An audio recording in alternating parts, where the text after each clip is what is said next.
Hello and welcome to our next session of Sunday Morning Together. This week we're on to Daniel chapter 2. We started looking at the story of Daniel last week, where Daniel and his 3 friends were taken into the area of Babylon by King Nebuchadnezzar. Last week we heard about how Daniel kept his promises to God to always live by God's rules, even when it might be difficult for us to do. So this week we're going to look at what Daniel gets up to. Today's story is found in Daniel chapter 2. During the 2nd year that Nebuchadnezzar was king, he woke up from a dream. The dream worried him so much that he couldn't go back to sleep. King Nebuchadnezzar gave the command to call all his wise men to come and tell the king his dreams. They all came and stood before the king. He told them that he had a dream and he really wanted to understand what it meant. The wise men told the king to tell them the dream, and then they would interpret it. But the king replied and told them that they had to tell him the dream and explain it.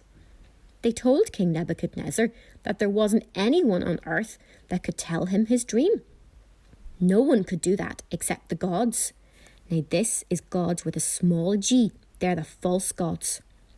This made the king so angry that he gave the command to kill all the wise men.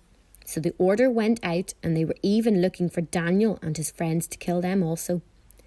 Daniel saw the captain of the king's guards and asked him what was wrong.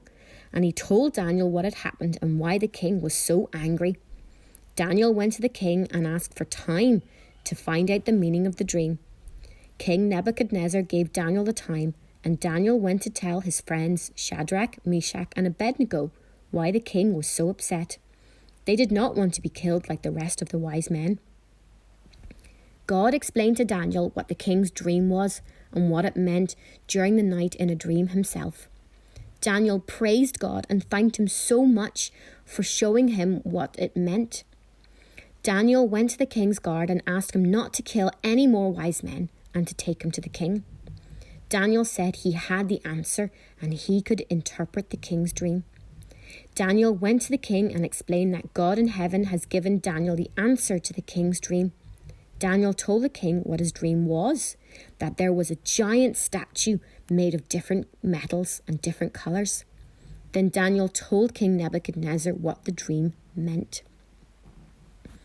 Daniel told the king that King Nebuchadnezzar is a king of kings with power and strength given to him by God. King Nebuchadnezzar is the ruler over in all the kingdom, and he is the head of gold. But after he died, there would be another kingdom, and it wouldn't be as good. This second kingdom is made of silver, and it's the chest and the arms. Then there would be a third kingdom of bronze. The third kingdom would rule over the earth. Then there would be a fourth kingdom that would be as strong as iron. Iron breaks into pieces and shatters everything. The fourth kingdom will break into pieces and crush all the other kingdoms, and that was the legs of iron.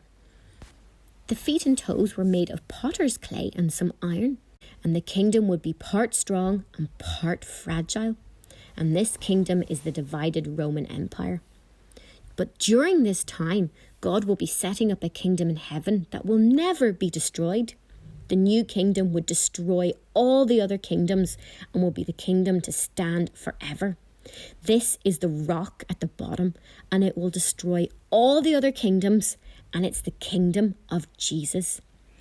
Daniel told King Nebuchadnezzar that his great God had let the king know what would happen to the kingdom after the king had died.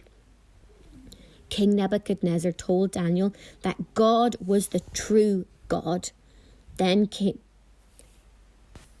the king promoted Daniel and gave him many great gifts, and he made him a ruler over the whole province of Babylon and chief over all the wise men of Babylon. And Daniel asked the king to help his friends Shadrach, Meshach, and Abednego, and they became important men too.